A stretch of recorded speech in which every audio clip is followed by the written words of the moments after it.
Have you ever wondered why bees make their honeycombs in the form of hexagons? Why do they build them as hexagons instead of pentagons, quadrangles, octagons, triangles, or circles? If the cells were of a shape except hexagon, like triangular or quadrilateral, there would be regions that could not be used among other shapes. Thus, the bees would store less honey and they would have to spend more wax to fill the spaces. In fact, honey could have been stored in circles, rectangles, and triangles as well. However, among these shapes, the one with the shortest circumference is a hexagon. Although hexagons have the same volume as the others, the wax used to make hexagonal cells is less than that used for triangles or quadrangles. There are gaps among the cells when they are in the form of circles. That is, the maximum honey can be stored in the hexagonal honeycomb with the least material. How did these little bees get the information that an engineer could have only after detailed calculations?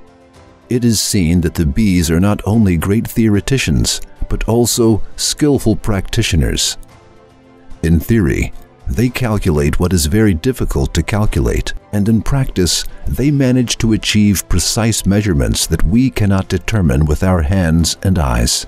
How do the bees, whose lifespans are only 6 weeks, achieve all these calculations and construction work? While the smartest human being cannot even count up to 3 by saying 1, 2, 3 in 6 weeks, is it possible to say that the bee does all this on its own?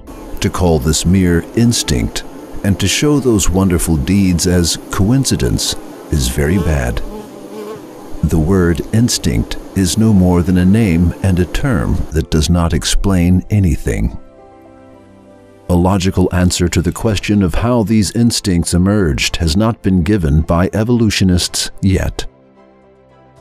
The Qur'an says that the bee receives revelation and that whatever the bee does is based on Allah's programming and arrangement. Causes are extremely weak, ignorant, and worthless, but the result is very artistic and precious. Therefore, causes cannot influence anything.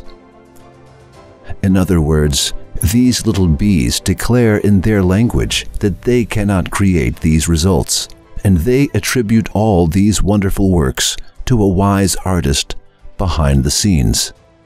That these tiny insects do things well beyond their power, despite their smallness and helplessness, proves that the one that does these deeds behind the scenes is Allah, who has infinite knowledge and power.